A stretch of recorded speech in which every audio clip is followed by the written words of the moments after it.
नमस्कार, आपका स्वागत है फिर से हमारे अपने यूट्यूब चैनल पे। फिर से मैं आपके पास आया हूँ अपने 10 एमसीक्यू सवालों के साथ, जो आपके आगामी आने वाले कॉम्पिटिटिव एग्ज़ाम में मदद मिलेगी इसकी जानकारी। तो 1 नंबर सवाल है, पढ़ते हैं।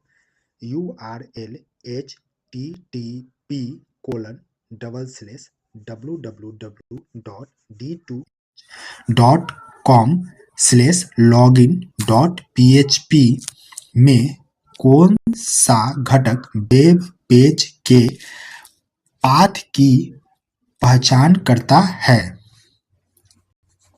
Option A http://b/login.php, C www.d2h.com, D www। तो इसका आंसर है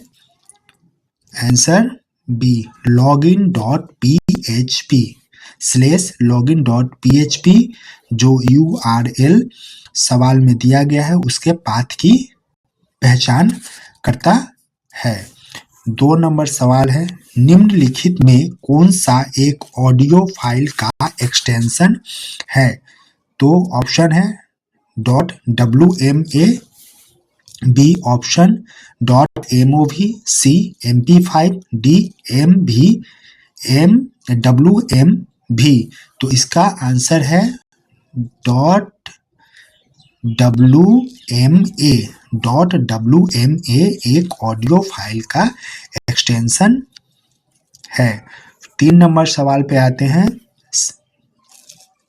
खाली स्थान का अर्थ उन अवांछित वाणिज्यिक ईमेल से है जिनकी इंटरनेट पे बाढ़ रहती है, अर्थात इंटरनेट पे ये बहुत ज़्यादा मिलते हैं। ए ट्रोजन हॉर्स, बी स्पाईवेयर, सी स्पैम, डी मेलवेयर। तो इसका आंसर है स्पैम। स्पैम बहुत मिलते हैं इंटरनेट पे। 4 नंबर, MS-DOS एक ऑपरेटिंग सिस्टम है जिसमें डैश होता है। MS-DOS एक ऑपरेटिंग सिस्टम है जिसमें डैश होता है। A open source origin, B voice line interface, C graphical user interface, D command line interface. तो इसका आंसर होगा command line interface. Command line interface. MS-DOS एक ऑपरेटिंग सिस्टम है जिसमें कमांड लाइन इंटरफेस होता है। 5 नंबर सवाल, इसमें कौन सा माइक्रोसॉफ्ट ऑफिस 2019 का हिस्सा नहीं है? इसमें कौन सा माइक्रोसॉफ्ट ऑफिस 2019 का हिस्सा नहीं है? ए आउटलुक, बी वन नोट, सी एक्सेल, डी की नोट। तो इसका आंसर है की नोट। की नोट माइक्रोसॉफ्ट 2019 का हिस्सा नहीं था। फिर 6 नंबर सवाल में आते हैं। खाली स्थान एक सामान्य शब्द है जो इंटरनेट एवं वर्ल्ड वाइड वेब के सभी विधिक एवं नियामक पहलू को संदर्भित करता है। खाली स्थान एक सामान्य शब्द है जो इंटरनेट एवं वर्ल्ड वाइड वेब के सभी विधिक एवं नियामक पहलू को संदर्भित करता है। तो इसके ऑप्शन है, पहला टूल, बी हैकर्स, सी साइबर लॉ, डी कुकीज। तो इसका आंसर होगा साइबर लॉ। साइबर लॉ एक सामान्य शब्द है जो इंटरनेट एवं वर्ल्ड वाइड वेब के सभी विधिक एवं नियामक पहलू को संदर्भित करता है। 7 नंबर सवाल, माइक्रोसॉफ्ट वर्ड 2016 में जब हम Ctrl+E कीबोर्ड शॉर्टकट दबाते हैं तो क्या होता है? Ctrl+E कीबोर्ड शॉर्टकट जब हम दबाते हैं तो क्या होता है? ऑप्शन है, चयनित पाठ बोल्ड हो जाता है, चयनित पाठ केंद्र संरेखित हो जाता है, सी ए पॉप अप आपको एक नई फाइल खोलने का संकेत देता है। डी, चयनित पाठ कट हो जाता है। तो इसका आंसर है चयनित पाठ केंद्र संरेखित हो जाता है। चयनित पाठ केंद्र संरेखित हो जाता है। जब हम माइक्रोसॉफ्ट वर्ड 2016 में Ctrl+E कीबोर्ड शॉर्टकट दबाते हैं तो चयनित पाठ केंद्र संरेखित हो जाता है। यह सही उत्तर होगा।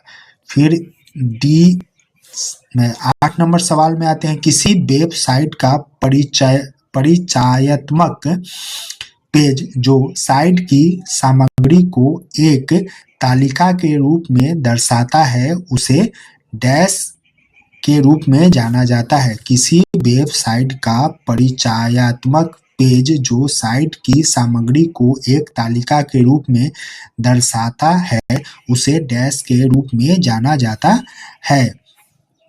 तो इसका option disk, defragmenter, package software, inventory control system और शेयरवेयर। तो इसका ऑप्शन होगा डिस्क डिफ्रैगमेंटर। डिस्क डिफ्रैगमेंटर इसका आंसर होगा डिस्क डिफ्रैगमेंटर। किसी वेबसाइट का परिचयात्मक पेज जो साइट की सामग्री को एक तालिका के रूप में दर्शाता है उसे डिस्क डिफ्रैगमेंटर कहा जाता है।